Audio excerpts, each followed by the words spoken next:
So you've seen how to set up in-place records management for a whole site collection. But what if you only need it for a few libraries?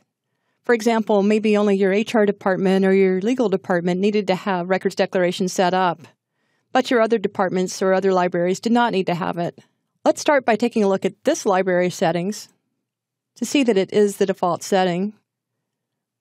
We'll click on Record Declaration Settings.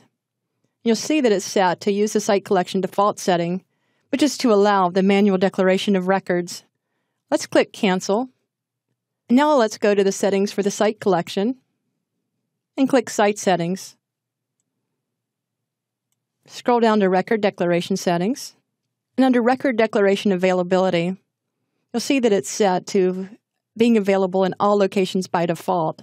Let's change that to not available in all locations by default. This means that it must be enabled one by one in each library. Now let's click OK. Let's go back to our library and go back to the library settings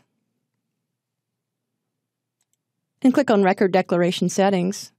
And you'll now see the default is to do not allow the manual declaration of records. If you did need to turn it on for this library only, you can click Always Allow the Manual Declaration of Records. This setting applies to this library only, so other administrators would have to turn it on for other libraries. This configuration gives you a lot of flexibility if only a few departments in your company need to have manual records declaration. I'll click OK. And now I've set up the feature for this library only.